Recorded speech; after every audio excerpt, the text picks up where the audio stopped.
Back in the English Premier League, their tea-time kick-off sees Manchester United play their old rivals Liverpool. United boss Louis van Gaal says he's not a dictator after reports that many of his players were unhappy and there was some unrest.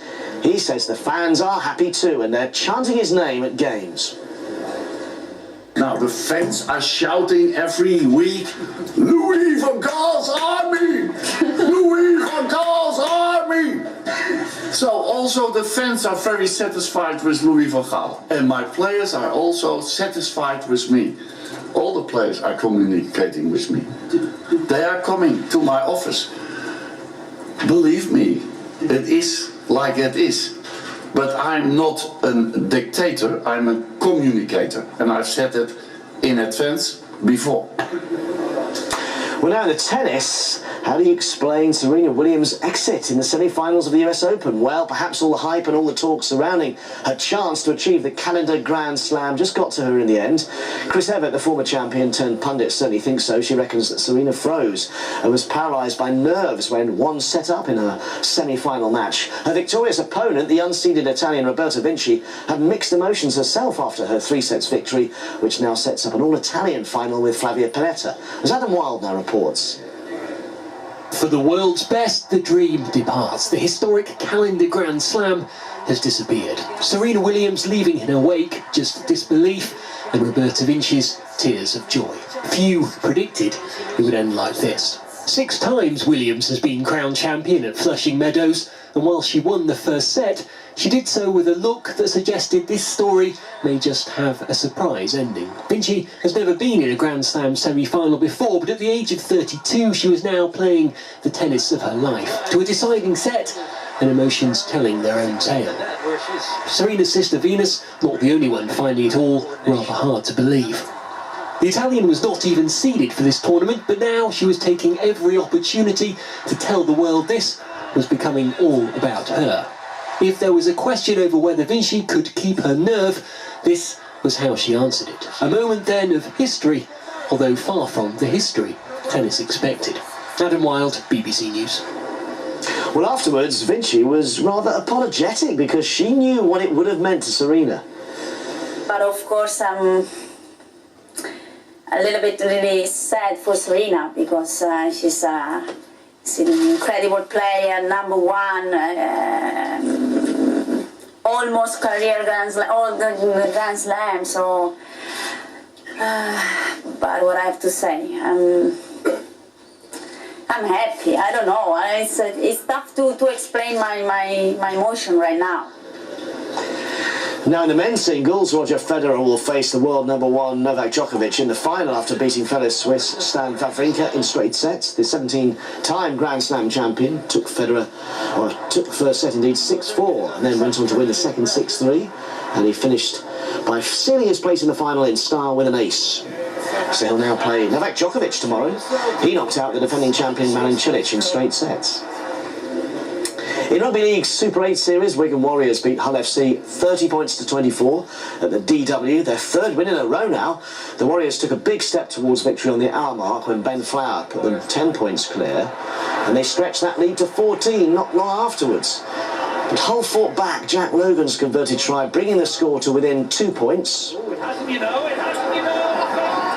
And Wigan, with Tunima Tutai in the sin bin, made sure of the points through a late Joe Burgess try. And the win now puts pressure on the leaders, Leeds Rhinos, who are at the Catalans Dragons today. In Union, defending champions, Glasgow Warriors got their first Pro 12 win of the season with a thrilling 33-32 win over Connacht. At one point, they led by 25 points before the fight back started. And so actually, in the end, Rob Harley's try, his team's 3rd, was the main difference. And elsewhere, the Dragons beat Zebre 13-0. That's all the sport for now. It's still 2-1 to Everton at Goodison Park with around 3 minutes to go until half-time. But don't forget, you can keep up to date with all the sport, all the stories on the BBC Sport website. That's bbc.co.uk/sport. We'll have more throughout the afternoon for you. Mike Bushell, thank you very much, Mike, with the sport there. Now, that's the only respite there is because we're going to continue talking about the Labour leadership. If you have just joined us, Jeremy Corbyn is the new Labour leader, and my goodness, what a result, perhaps exceeding all expectations. He was the 500 to 1 outsider when he entered the contest earlier this year, but announced just in the last hour and a half or so, it emerged that he'd won through on the first round, 59.5% of the vote. In his victory speech, Jeremy Corbyn told MPs and party members that it is time for them to unite. Take a look at the votes in full. Jeremy Corbyn, as we say, 59.5% of the vote. Andy Burnham, who started this contest, the favourite, of course, coming in second, but with only 19% of the vote. Yvette Cooper not far behind on 17%, and Liz Kendall, the fourth and last candidate, taking 4.5% of the vote. And one of the things that is interesting about this is the breakdown, which shows that Jeremy Corbyn was first place in every voting category. That means he was the first choice from members, registered supporters and affiliated supporters. And the party's deputy leader is to be Tom Watson. He won his contest in the third round. Well, there has been fallout already. The Shadow Health Minister, Jamie Reid, tendered his resignation from the Shadow Cabinet immediately. The Shadow Work and Pension Secretary, Rachel Reeves, says she is going to the back benches when she returns from maternity leave in January. And we have heard similar sentiments from Tristram Hunt, another Labour big hitter, saying that he will move to the backbenches. Let's discuss some of the many challenges ahead. Matthew Doyle is with me. He worked on Liz Kendall's campaign. Hi there. Welcome. Thank you. In terms of Liz Kendall, first of all, I mean, she really had made no secret, I think, certainly in the last couple of weeks, that she didn't anticipate coming anywhere near the top, and indeed that is what you got. I think that's right. I think as soon as the members of Parliament decided that they were going to let Jeremy Corbyn into this race, then that changed the nature of the race and the nature of the debate that we ended up having. And unfortunately, we haven't had a debate that was focused on how Labour wins in 2020. Instead, we've had a different sort of campaign, and that's the one that Jeremy has won. But I cannot deny that he's won convincingly, and he now has a very clear mandate to lead the party. And so how is it that your candidate, that Andy Burnham, Yvette Cooper, couldn't go out there and present this apparently positive message that has won over so much of the party, and said, I am the person who will get into number 10 in 2020? None of them seem to be saying that. No, and I think that's the challenge that those that I would describe on the sort of moderate, modernising kind of wing of the Labour Party have now got to take a step back, have the humility to reflect and take a look and think about what did go wrong. And for me, I think that's about a failure to renew our policy, our ideas over the last few years. Under Ed Miliband, there was a focus on unity. I don't think that served us particularly well, because actually what we weren't doing was addressing the fundamental issues of how does a party of the centre-left continue to win in this country in the new situation we found ourselves in after the financial crisis. I mean, is your new leader, is he a liability? Is there no hope of winning in 2020? Because that's certainly what Tony Blair tried to tell people over the summer. Well, look, my personal view is that Jeremy's platform isn't one that will see us win the general election in 2020, but I think the challenge for everyone in the party now is to be part of that policy debate that goes on. I think there's a dilemma for individuals as to whether they choose to serve or not with Jeremy in the Shadow Cabinet. Personally, I think it's very difficult to do that without having to sort of completely contradict what people have said previously. But I think what Jeremy needs to do now is come up with a sort of new definition of collective responsibility, allow the debate to happen that he keeps saying he wanted to, and I think that means not undermining him on a day-to-day basis, but just focusing on the big challenges we face. But then when you hear people like Rachel Reeves and Tristram Hunt already putting out their reactions there today, I mean, that is fodder for the opposition, isn't it? They can instantly leap on that and say, look, already the Labour Party is not united. I think it's a necessary honesty from those individuals that they couldn't credibly serve in the Shadow Cabinet, do interviews with people like yourself and say, do you think Jeremy should be the Prime Minister of the country and that he's got the right policies, and be able to answer those questions honestly while serving in the Shadow Cabinet. I think it's a necessary part of the debate that we need to have, where it's not about undermining the leader. Jeremy has won, he's got a clear mandate, but we must ensure that we use the next period to have a proper debate about the ideas that we need to ensure that we do win, because I don't believe the ones that Jeremy's proposing are the ones that we'll win with in 2020. So will he sustain as leader, do you think? I think he will. I don't see anyone sort of wanting to move against him. I don't think that's what this is really about. I think there is a much more fundamental thing that has been going on with the Labour Party over the last 5 or 8 years, where the party hasn't had the type of policy debate it does to really face up to the tough challenges of why parties, not just in Britain, but centre-left parties across Europe, are failing to win elections. And that's what we need to do if we want to come back with a winning platform for 2020. And when he stands and as we're seeing pictures here, and he stood on the stage and made his victory speech, and I lost count of the number of times he used the word unite or unity, variants on that.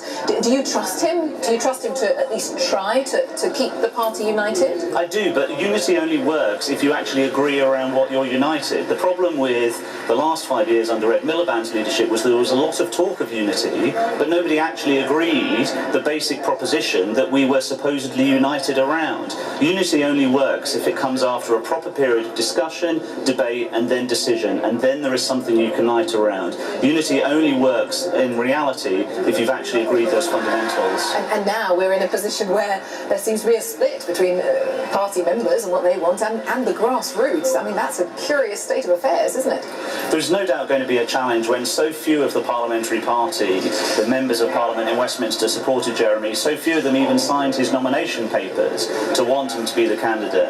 I think there's going to have to be a lot of soul-searching that goes on amongst those individuals. I'm sure some of them are regretting the decisions that they made. But as I say, we are where we are, to use the cliche, and he has a clear mandate. What's important now is that we have the debate about the ideas, because that's ultimately what's going to determine whether we win or lose at the next election. And that debate continues. Thank you very much, Matthew Doyle from Liz Kendall's campaign. Thanks very much for being with us here. Let's find out how all of this is being received up and down the country. Let's go, in fact, I was about to say, let's go to Wigan. I can see we're actually just around the corner at Westminster. This is the scene again at Parliament Square. There is that rally going on that we mentioned about refugees, many thousands of people. I hope we'll be out there with our correspondent again shortly, but we do know that Jeremy Corbyn is due to head down to that rally and presumably speak to the people there, and we'll head back there and join our correspondent and get more on that once Jeremy Corbyn arrives there. As promised though, also let's go to Wigan. Our correspondent Phil Norton is at a festival there in Wigan where a lot of Labour supporters have been gathering, and well, give us a sense of what people are saying to you there, what the reaction is to the election of this new leader.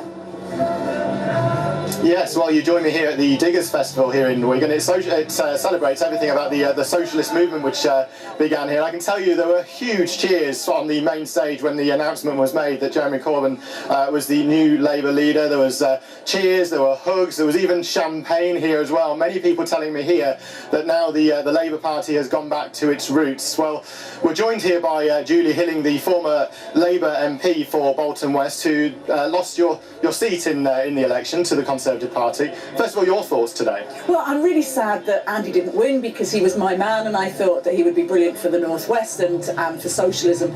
But congratulations to Jeremy. Jeremy will be a good leader for us, and it's an exciting time for the party. Where did it all go wrong for you then, in your eyes? I think for me in May, it was a whole host of things. It was that people didn't like Ed Miliband, sadly. We hadn't convinced people about our economic competence. The whole Tory lies about the SNP, and the Tories basically outspent and outcampaigned us. Is Jeremy Corbyn going to change that around and make things better for people like yourself and people here, voters? Well, I think the most important thing for me is that the party stays united. That in Jeremy we have a leader that we can all get behind, to make sure we've got thousands and thousands of new members that need to join me on the doorstep and getting our message across of what the Labour Party will do for ordinary people, because people in this area across the country are having a tough time with the Tories. We've got to make sure that Labour has a really good offer for everybody to make sure that people aren't going to food banks, aren't having to struggle to feed their children, but also that business succeeds, that we've got a thriving economy. And I think the Labour Party, that's what the Labour Party is all about, and I'm convinced that Jeremy can lead us to that sort of agenda. And we've also, you know, the Shadow Health Minister's already gone. You say you want everyone to stay united? I really have no time for people that are walking away at this moment in time. Of course, everybody has to make their decisions, but we will only succeed, we will only change Britain if we stay a united party. Now, Jeremy will bring in his new team, so maybe some of those people may have been sacked anyway, who knows. But it's really important that the rest of us stick together. If we're a divided party, we'll continue to have a Tory government, and that's no good for people here in Wigan or in Bolton West or the rest of the country. Julie, thank you very much for your thoughts. Thanks for joining us this afternoon, and plenty more people here to talk to. We'll have a few more updates this afternoon on a huge day for British politics. Joe. Phil Norton in Wigan, thank you very much, and I'm pleased to say we can talk now to the former Mayor of London, Ken Livingstone, and much else besides. Welcome. Did you think that we would see a Corbyn victory on this scale? No one did. We thought Jeremy would pull it off on the second round, perhaps 52, 53%. This is an amazing landslide, and I think actually all that nonsense about leftism joining the party and all that, and 300,000 people get involved in politics, come along, join. I think it's indicative of something happening out there, and you see it all over the West world, in America with Bernie Sanders there, Jeremy Corbyn. People for the last 30 years have been promised so much and had so little. It's all gone to the bankers. The good jobs have been... We lost 6 million jobs in manufacturing in the last 30 years. We haven't built homes for our kids to live in. People now desperately want to change.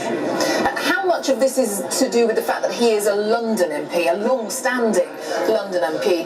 Because Labour survived in London in a way that it didn't in many parts of the country at the last general election. Has that added somehow to the mood or to his ability to tap into something? No, you can blame me for this, but I mean, the perception of the Labour Party in London is quite left-wing, and we did better here than anywhere else. And I think that's... I mean, everybody looked at my record as mayor and at GLC at what councils are doing here. The Labour Party stands up for people in London, and I think if you look at the vote, though, Jeremy won the same sort of margin outside London as he did inside London. I think people have been waiting for someone who's going to change the direction of Britain.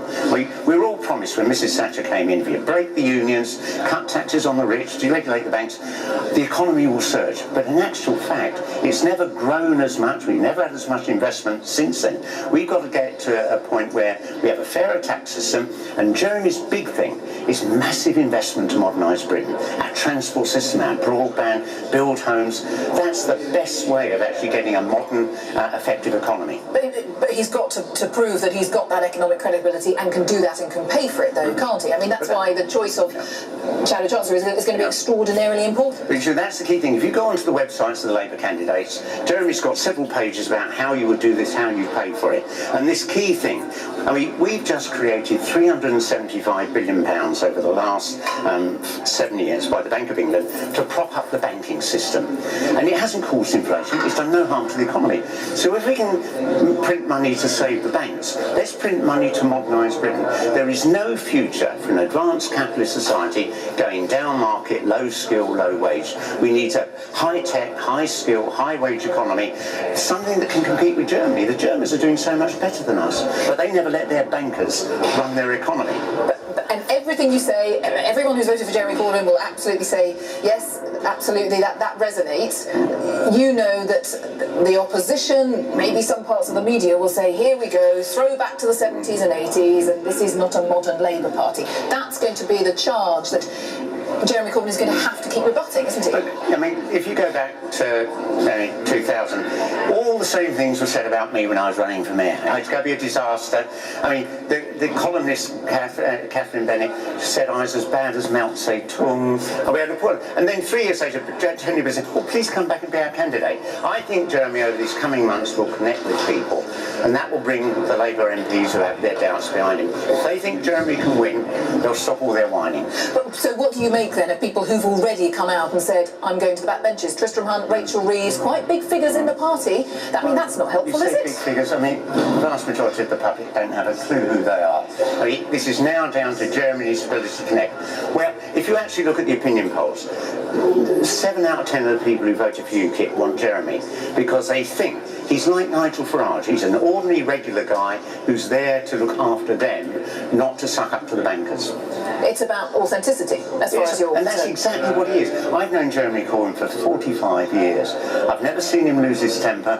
I've never seen him be rude to anyone. No one could actually claim that for me. And he's a nice guy.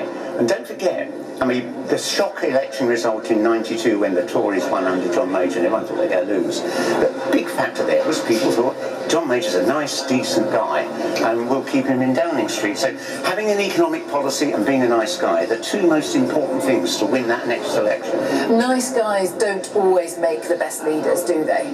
That's the nature of politics. Utterly Lots of people would say Ed Miliband was a very nice man, but it didn't go so well for you at the general election. I know. So you see, the key problem there is people like me were saying to Ed Miliband and Ed Balls, adopt the sort of economic strategy that Jeremy's got. Use quantitative easing to modernise the economy. Have a fair tax. Go after Google and Starbucks and Amazon, who aren't paying their tax here. If we get the big corporations to pay their fair share tax, we don't have to increase taxes on ordinary people and small and medium-sized firms. But the Eds wouldn't have that. And we arranged the election sort of austerity-like. We're going to do what the Tories did, but not as nastily. That wasn't inspiring. So is it a concern for you in the coming months that there does appear to be a divide between the party and the grassroots members? Because the grassroots members have made their opinions perfectly clear today. Is that an anxiety?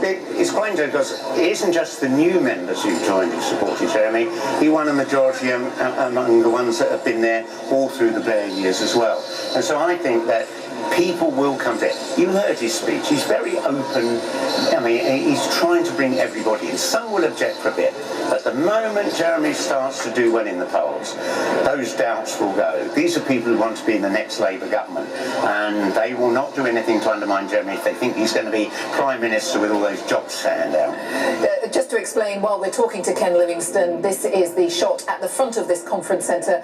Crowds, lots of people out there waiting to see Jeremy Corbyn leave. He's due to leave here to go to that rally a little way down the road in Parliament Square, so they are waiting to see him. I'm talking to the former Mayor of London, Ken Livingstone, and you say you've known him for 45 years, Ken Livingstone.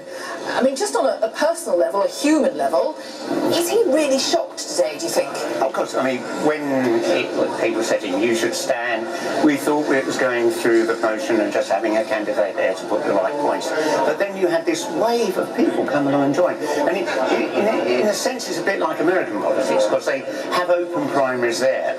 And occasionally candidates, like whether it was Kennedy or whether it was Reagan, galvanise the public. They come along and they get involved. And I think moving away from that old bureaucratic system of electing our leaders that we used to have to opening it up to the public has been a game changer. And I tell you this, in my lifetime only 2 elections have changed really the course of Britain. 1945, the year I was born, gave us 30 years of good growth and a welfare state.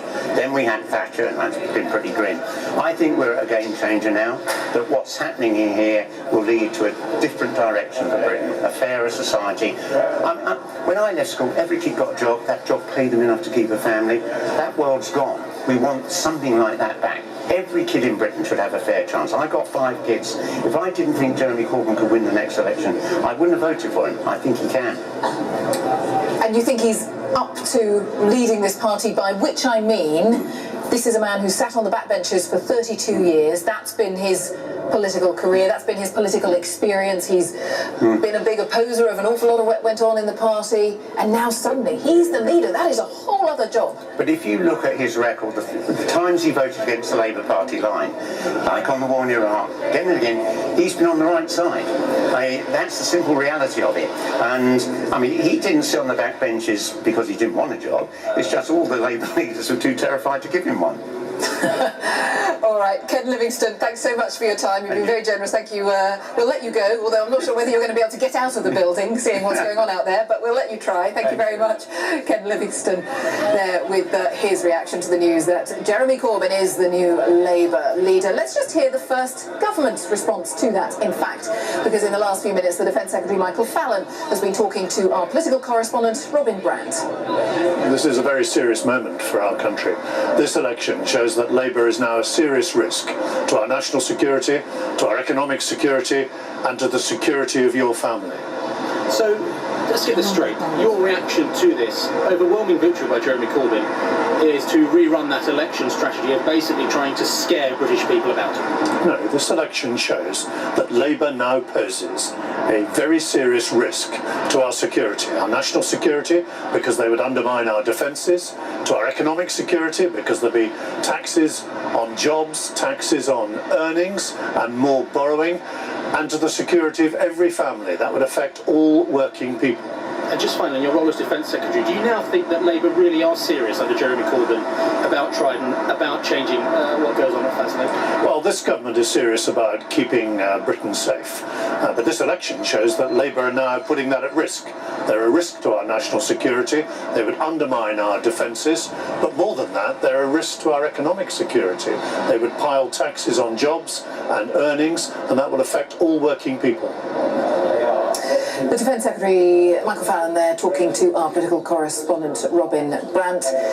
Let's talk now to another big figure in the Labour Party, one of its London MPs, David Lammy. Good afternoon to you. Good afternoon. One of the defeated candidates, I should say, in the mayoral election. Right. You lost out to Sadiq Khan yesterday. Yes. But we were chatting much earlier in the day before all this began, and who thought the sheer scale, I mean, you support Jeremy Corbyn, I should say, but the scale of it, did you expect the scale of that? No, I mean, he's won in every single section. Members, supporters, affiliated unions. It's staggering with almost a 60% share of the vote. Look, I think there's a couple of things. The first thing is there is a real sense of you've got to know where you're from to know where you're going. And I think I've spoken to thousands of Labour members over the last few weeks, and they really have felt disorientated over the last few years. And they now have picked a leader who's authentic. He knows where he stands on the ground. You may not agree with him on everything, and let me say, I do not agree with him on everything, particularly foreign policy, but they respect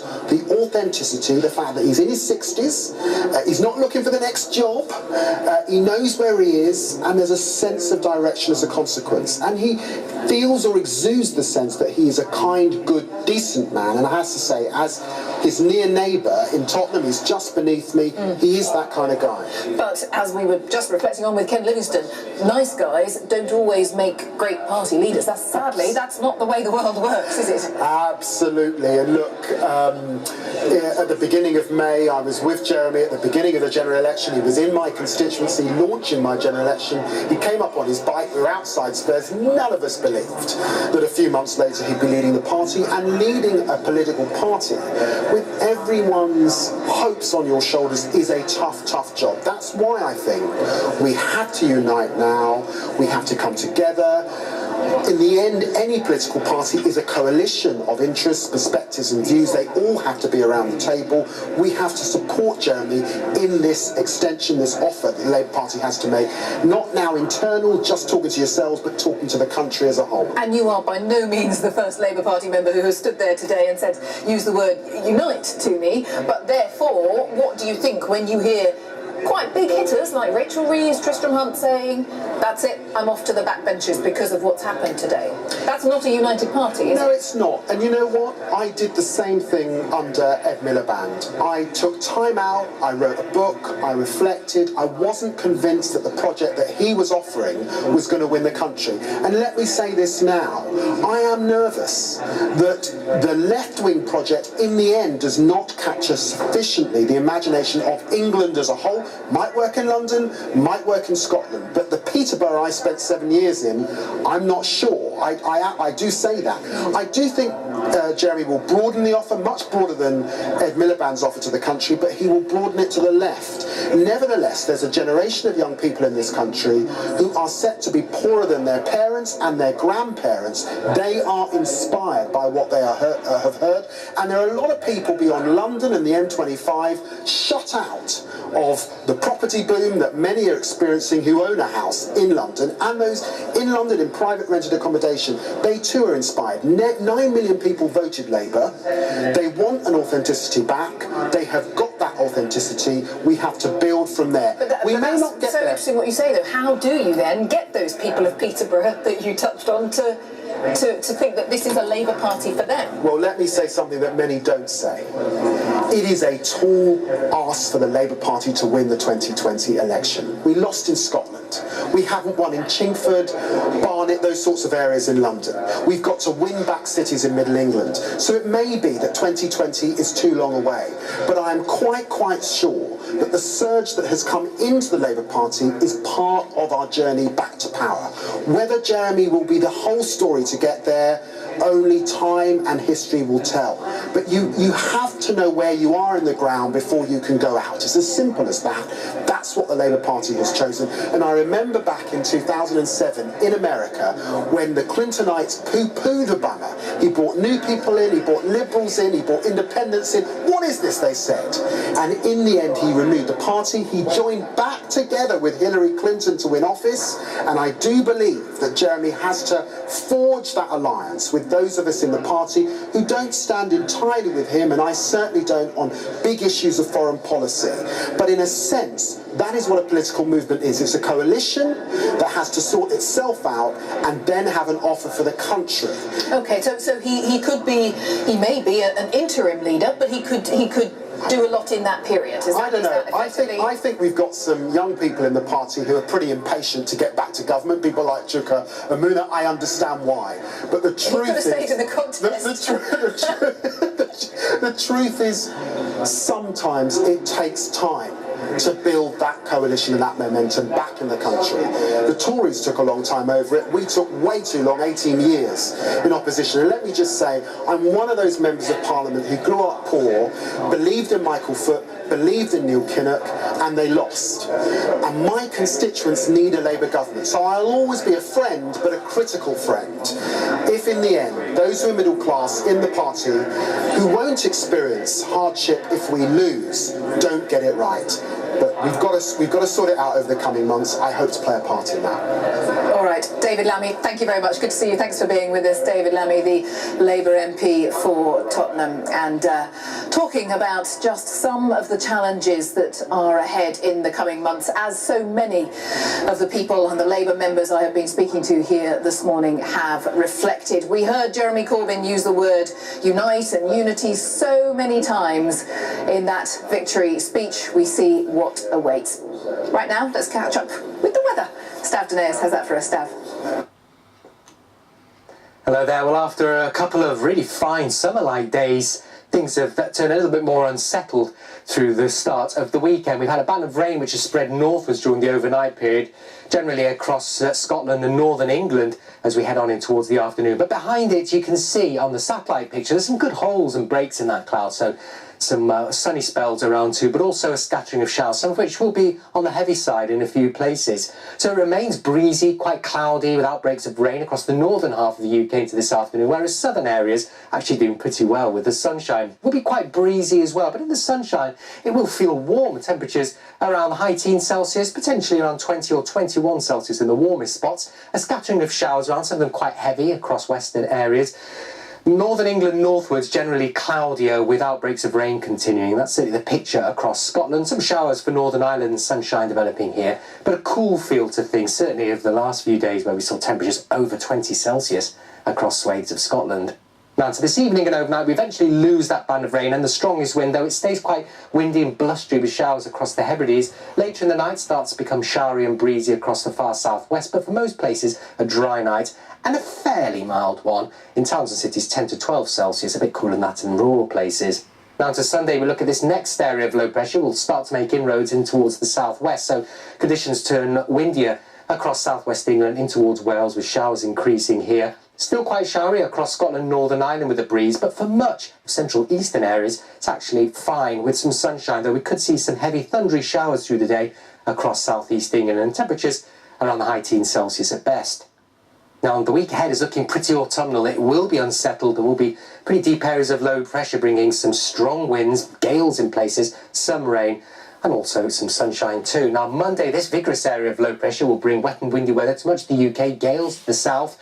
Head on in towards Tuesday and Wednesday, and we see another cluster of areas of low pressure gathering in the south and will make inroads northwards through Wednesday and on into Thursday. This is the picture for Monday then. Certainly the southern half of the country looking wet and windy with gales across southern counties. Further north, some showers with also some sunny spells, temperatures around the mid to high teens Celsius.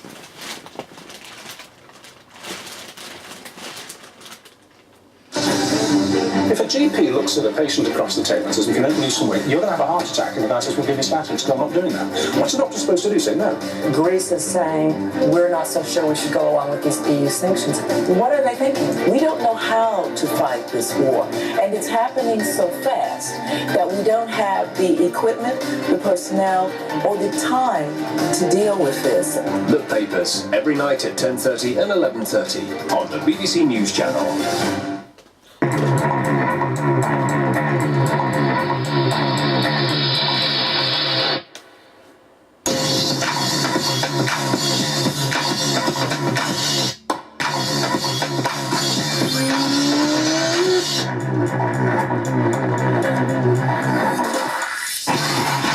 Get up to speed with all the day's sports. Don't miss Sports Day tonight at 6:30 on the BBC News Channel and again at 7:30. On Monday, we'll bring you the incredible story of identical twins separated at birth during the Second World War. We're with them as they meet for the very first time. Do join us Monday, 9:15, BBC Two, the BBC News Channel and online.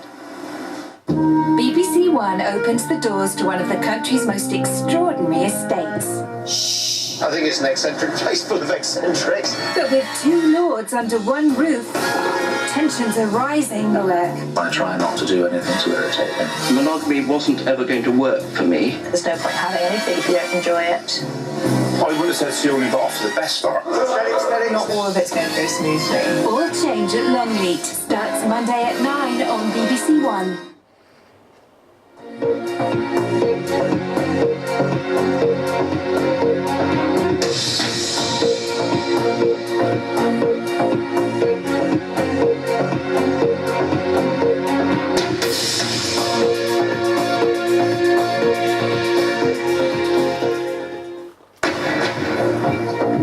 This is BBC News at 2 o'clock. I'm Jane Hill, live in Westminster, as Jeremy Corbyn is elected Labour leader. 251. The veteran left-winger won nearly 60% of the vote in the first round. Let us be a force for change in the world, a force for humanity in the world, a force for peace in the world, and a force that recognises we cannot go on like this, with grotesque levels of global inequality, grotesque threats to our environment all around the world, without the rich and powerful governments stepping up to the plate to make sure our world becomes safer and better. Tom Watson is elected as the party's deputy leader and pledges his full support for Mr Corbyn. The former leader, Ed Miliband, has given Jeremy Corbyn his backing. I'll be offering Jeremy Corbyn my support, and I hope people across the party do so too. I hope also, and I expect him to do this, that Jeremy reaches out to all parts of the party.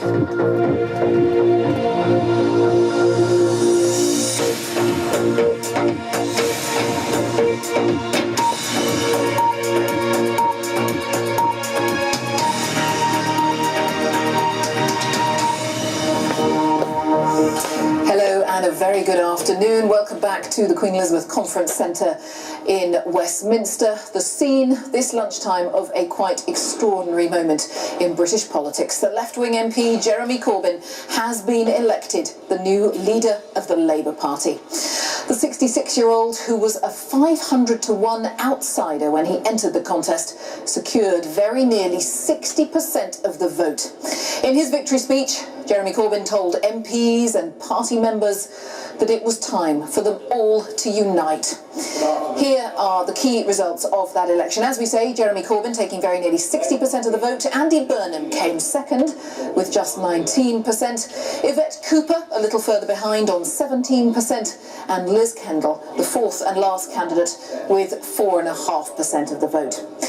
And what's interesting is the breakdown of votes, showing that Jeremy Corbyn was in first place in every voting category, winning support from party members, from registered supporters and from affiliated supporters.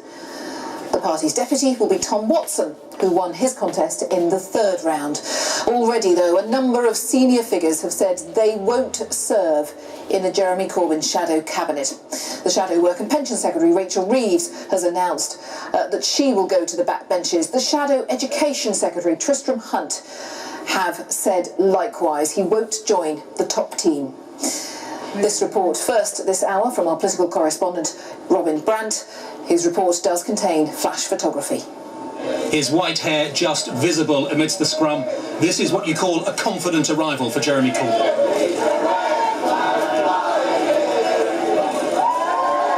With some of his supporters singing the red flag, the anthem of traditional Labour, the man some call simply JC was propelled into the conference centre. When the result came, it was that surprise that no one had predicted when the contest began. And the scale of the victory was staggering. Jeremy Corbyn, 251.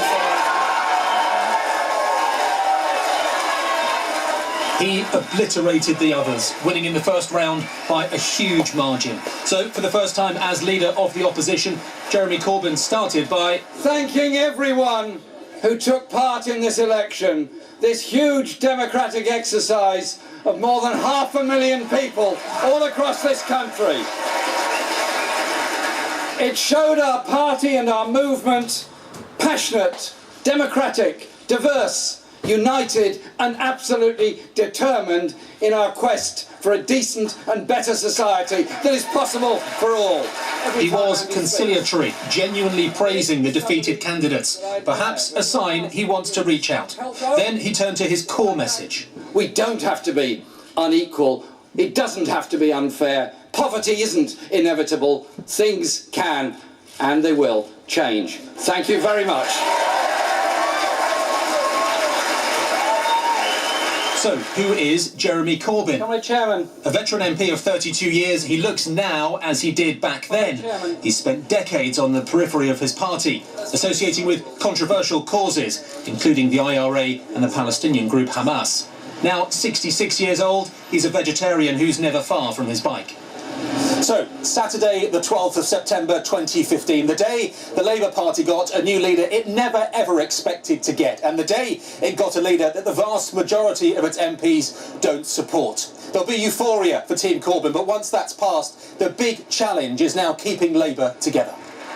The man who used to be Labour leader was quick to offer his support, but there was a warning too.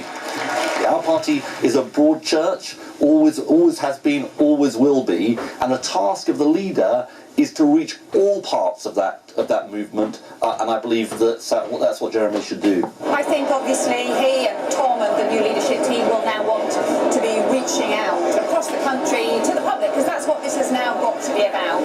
It's not just our debate within the party that we've had for the last few months, but about the country as well. He'll savour the moment he never thought would happen, the moment some of his critics hoped they would never see. Now the challenge for Jeremy Corbyn is, can he make the group hug last? Can he keep Labour together? Robin Brandt, BBC News, Westminster. Well, our chief political correspondent, Vicky Young, is outside the Queen Elizabeth Conference Centre because we've been waiting for Jeremy Corbyn to emerge. I'm not sure, have we lost him, Vicky? Well, he apparently went out a side door, jumped in a cab and has gone to the pub, Jane. So that's where we think he is, just up the road. He's due, though, later in the day to go to a big rally about the refugee crisis where we think he will speak. And we're being told that he is working on forming his shadow cabinet, and that really is what everyone is looking at now. There's been so much talk here about unity. It was very striking, wasn't it? Every single person that got to speak as that announcement was made talked about unity because they know that that is going to be a real issue for the party, because you have a parliamentary Labour Party MPs who simply do not share the vision that Jeremy Corbyn has, a vision which has inspired new people to join the Labour Party, to vote for him in their thousands. The problem is that the party in Parliament don't agree with him. Ken Livingstone's the only person actually still here at the moment. He's off too. He says he hasn't been happier in years. So the question is now, how does his shadow cabinet take shape? We've heard, as you say, from some senior figures saying they can't work in that shadow cabinet.